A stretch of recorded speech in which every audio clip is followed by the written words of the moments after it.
Hello बच्चों, आपका स्वागत है चैनल केमिस्ट्री में। मैं Surendra Kumar, assistant professor DAV college Kanpur. हम लोग डिस्कस करेंगे कि एक्सपेक्टेड कट ऑफ जो जीआईसी मेंस हुआ संडे को 13 मार्च को, उसमें क्या जा सकती है। ज़्यादातर बच्चों का कहना क्या है, मैंने भी देखा कि पेपर थोड़ा लेंदी था। जो बच्चे मॉक टेस्ट में दे रहे थे तो उसमें मैंने कहा था कि पेपर देखिए आप लेंदी आ सकता है, क्योंकि हम जो मॉक टेस्ट ले रहे थे उसमें पेपर हम थोड़ा बड़ा बनाते थे। लेकिन ये जो टेस्ट हुआ है, मतलब जो आपका एग्जाम हुआ है, इसका पेपर हमारे पेपर से भी लेंदी था। लेकिन जो स्ट्रेटजी जो हमने बताई थी आपको, स्ट्रेटजी पे हमने वीडियो बनाया था, यदि आपने उसे देखा होगा तो बहुत हेल्पफुल रहा होगा। तो स्टार्ट करते हैं हम लोग। तो जो पहले हम सीट्स की बात करते हैं, सीट्स आपको पता है, लेकिन फिर बात करते हैं बॉयज और गर्ल्स के। इसमें अलग अलग सीट है, मतलब जीआईसी और जीजीआईसी, तो अलग अलग उनकी मेरिट बनेगी, सीटें भी उनकी अलग अलग हैं। जो गर्ल्स हैं वो मतलब कि बॉयज में कॉलेज नहीं आ सकती, और बॉयज जो है गर्ल्स के कॉलेज में क्लेम नहीं कर सकते। तो बॉयज में जो जनरल की अनरिजर्व सीट है वो है आपकी 44, ईडब्ल्यूएस कोटे में 10 सीट है, ओबीसी में 28 और एससी के लिए 22 सीट है, ये बॉयज के लिए। गर्ल्स की बात की जाए तो अनरिजर्व में 24 सीट्स है, ईडब्ल्यूएस में 6, ओबीसी गर्ल्स के लिए 16 सीट और एससी के लिए 12 सीट है। एसटी के लिए भी वो बॉयज में 2 सीट है और गर्ल्स में 1 सीट है। यदि हम कट ऑफ की बात करें तो ज़्यादातर बच्चों से मेरी बात हुई, लगभग 150 बच्चों से ऊपर मेरी बात हो चुकी है, क्योंकि हमारे ग्रुप में 400 बच्चे हैं और काफ़ी बच्चों से मेरी बात हो चुकी है। कुछ के मैसेज भी आया, फ़ोन पे आया, बात होती रही। तो मैंने देखा कि कुछ बच्चों को छोड़ दें तो बच्चों के पेपर थोड़ा छूटे, चाहे 5 नंबर छूटा या 10 नंबर छूटा, कुछ ना कुछ छूटा है केमिस्ट्री, क्योंकि पेपर बहुत लंबी था तो थोड़ा मैनेजमेंट में दिक्कत हुई। कुछ बच्चों ने पूरा भी किया है। तो यदि हम ऑन एवरेज बात करें तो बच्चों के पेपर 10 से 15 से 20 नंबर के लगभग सभी के छूटे हैं। और पेपर का यदि हम देखें तो उसमें क्या है कि आपका थ्योरेटिकल पोर्शन बहुत था और बच्चों ने लिखा अच्छा है। और हिंदी में वही बात थी कि हिंदी में जो है बहुत आदमी सेटिस्फाइड नहीं, कुछ बच्चे बहुत सेटिस्फाइड हैं, लेकिन वहाँ भी बच्चे कह रहे हैं कि सर कुछ छूट गया, गद्यांश बहुत टफ आया था, समझ नहीं आया था।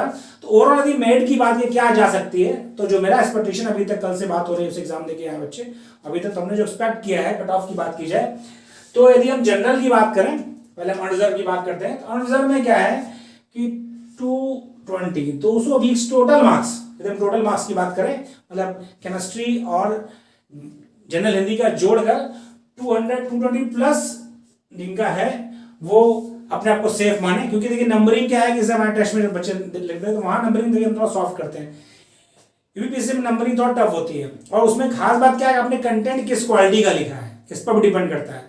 कंटेंट किस क्वालिटी का लिखा है उसके अकॉर्डिंग से नंबर होगा, क्योंकि सब्जेक्टिव एग्जाम है, कंटेंट कैसा लिखा है। और इसमें मैंने पहले भी कहा था कि पेपर पूरा करने का प्रयास ज़्यादा करिए, कंटेंट भी अच्छा लिखिए, पेपर पूरा करिए। टाइम मैनेजमेंट की बात थी तो कंटेंट की क्वालिटी पर भी डिपेंड करेगा, क्योंकि भाई किसी को 25 नंबर क्वेश्चन में 22 नंबर मिल सकता है, 20 मिल सकता है, किसी को 10 भी मिलेगा, किसी को 5 भी मिलेगा। तो कंटेंट की क्वालिटी आपने कैसी रखी है, प्रेजेंटेशन आपका क्या है, कार्य तो प्रेजेंटेशन जैसा उसके हिसाब से होगा। लेकिन 220 प्लस कहा जाए, 2 नंबर पा रहा है जनरल में, बॉयज में, वो सेफ है। ईडब्ल्यूएस की बात करें, ईडब्ल्यूएस में आप उसको 210 प्लस समझिए, 210 प्लस, तो 10 के ऊपर जिनके होंगे ईडब्ल्यूएस में वो आएंगे, क्योंकि 10 सीट है, मान लीजिए 10 नंबर 210 प्लस में रहेगा, प्लस माइनस 10 हो सकता है ये। और ओबीसी बॉयज की बात करें तो ओबीसी बॉयज में 200 के ऊपर जिनके मार्क्स होंगे, 200 प्लस जिनके होगा, ये प्लस मतलब उससे ऊपर, वो अपने आप को सेफ समझे, वो अपने आप को सेफ समझे। तो इतना मेरा जो अपना एक्सपीरियंस है, जो बात क्लियर हुआ कि 200 के ऊपर जिनका ओबीसी कैटेगरी में बच्चों को बॉयज में होगा, वो सिलेक्शन उनका हो जाएगा। यदि हम एससी कैटेगरी की बात करें तो यहाँ पे आपको 180 प्लस की बात, 180 के ऊपर बॉयज के लिए जाएगी मेरिट लगभग। अब इसमें करना क्या है कि मैंने पहले मार्किंग के लिए कहा कि जो मार्किंग होगी वो लगभग मैक्सिमम मार्किंग 70 to 80% होगी, वरना ऑन एवरेज जो आप जिस हिसाब से कंटेंट लिखेंगे उस हिसाब से आपको नंबर मिलेगा। तो कंटेंट आपने कैसा लिख रखा है, ऑर्गेनिक की रिएक्शन में जैसे एक बेंजाइन की रिएक्शन आ रखी थी, उसमें प्रोडक्ट बनाना था, तो उसमें क्या 3 प्रोडक्ट बनेंगे, उसने क्या किया, C14 दिखा रखा था। यदि आपने एक प्रोडक्ट बनाया मैकेनिक्स के साथ तो नंबर कम हो जाएंगे, यदि तीनों बनाया तो आपको मैक्सिमम मार्क्स मिलेंगे, उस हिसाब से आपको देखना है। अब आते हैं हम गर्ल्स पर। गर्ल्स पर क्या आ सकता है, तो गर्ल्स में पेपर जो ज़्यादा जो बात हुई मेरे बच्चों से, उनमें जो पेपर कंप्लीट वाले स्टूडेंट हैं वो ज़्यादातर गर्ल्स हैं। तो गर्ल्स की मेरिट यदि हम कहें तो एज कम्पेयर टू बॉयज़ 2 वजह से ज़्यादा होगी। पहली बात तो ये कि नंबर ऑफ सीट कम है। दूसरा बात क्या है कि जो गर्ल्स की स्पीड लिखने की वो एज कम्पेयर टू बॉयज अच्छी होती है, तो उनमें कंपटीशन ज़्यादा है, तो वहाँ मेरिट थोड़ा ऊपर रहेगी, जैसा मेरा मानना है कि ये कम से कम 230 प्लस चाहिए गर्ल्स के लिए। नंबर ऑफ सीट भी कम है और लिखने की जो कैपेसिटी है, एबिलिटी है, राइटिंग है, वो सब गर्ल्स की अच्छी होती है, तो नंबर ज़्यादा स्कोर करती हैं। वही यार यहाँ भी है, यहाँ भी आपको ईडब्ल्यूएस में यदि हम बात करें तो यहाँ पे भी आपको लगभग 215 प्लस मार्क्स चाहिए आपको, 5 मार्क्स आपको ऊपर ही चाहिए as compare to boys, number of सीटें भी कम है। ओबीसी की बात करें तो ओबीसी में वही बात है, ओबीसी में आपको 210 प्लस चाहिए गर्ल्स के लिए, और वही एससी में आपको, एससी यदि हम बात करें तो यहाँ पर कोई फर्क नहीं पड़ेगा, यदि हम कहें तो 180 प्लस यदि आपका है तो एससी कैटेगरी गर्ल्स में आपको सेफ है, क्योंकि बच्चे जो हमारे से जुड़े बच्चे हैं उनकी कॉपी हम देखते रहे, काफी बच्चे जुड़ रखे हैं, 172 बच्चे हमारे यहाँ थे जो टेस्ट दे रहे थे, तो मैंने उसके हिसाब से भी लगा रखा है कि किसका आंसर किस तरह जा रहा है। तो यदि भाई 1200 बच्चे हैं उसमें से 72 बच्चे कॉपी लिख रहे हैं तो अंदाज लग जाता है कि बच्चे किस तरह लिख रहे हैं और क्या फ्लो जा रहा है। तो जो मेरे हिसाब से एक्सपेक्टेड है वो यही है कि जिसका जनरल बॉयज में 220 के ऊपर होगा उसके सिलेक्शन की सेफ है, सिलेक्शन उसका हो जाएगा। और ईडब्ल्यूएस में यदि 210 के ऊपर आपका है तो आपका सिलेक्शन हो जाएगा, क्योंकि ईडब्ल्यूएस वाले जो है वो जनरल में भी जाएंगे, तो भाई जनरल में फाइट करेंगे उसके बाद आपका जाएगा, क्योंकि मेरिट हमेशा जनरल से कम होगी। यदि ओबीसी की बात करें तो ओबीसी में यही आपका है कि 200 के यदि आप ऊपर हैं तो आपका हो जाएगा, 210 भी हो सकता है, मैंने कहा प्लस माइनस 10 की उम्मीद रखें, प्लस माइनस 10 की उम्मीद रखें, प्लस माइनस 10 की उम्मीद रखें आप, हालांकि प्लस की उम्मीद ज्यादा है, माइनस की उम्मीद कम है, प्लस माइनस 10 हो सकता है। और एससी कैटेगरी में यदि आपका 180 है तो आप से ऊपर है तो आप सेफ हैं, क्योंकि आपको ध्यान रखना है कि जनरल ओबीसी डब्ल्यूएस में 160 मिनिमम है, उससे कम यदि आप करेंगे तो वैसे आप सेलेक्ट नहीं होंगे, भले सीट खाली जाए।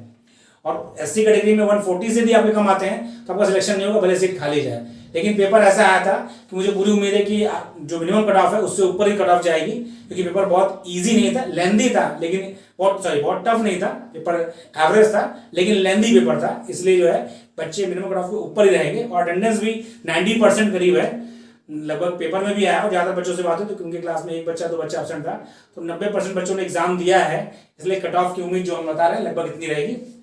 और दोबारा बता दें, गर्ल्स के लिए अनरिजर्व में 230 प्लस और ईडब्ल्यूएस के लिए 215 प्लस, और आपका ओबीसी के लिए 210 से ऊपर मार्क्स वाले की संभावना है, और एससी कैटेगरी में 180 प्लस। तो ये जो मेरे हिसाब से जो मैंने कल से बात किया, जो इतने दिन से एग्जाम टेस्ट ले रहे हैं बच्चों का, उस हिसाब से एक्सपेक्ट किया जाए तो इतना यदि आपका है तो आप सेफ है, उम्मीद की जाती है कि सिलेक्शन हो जाएगा, इससे थोड़ा ऊपर नीचे हो सकता है लेकिन ज्यादा उम्मीद नहीं है।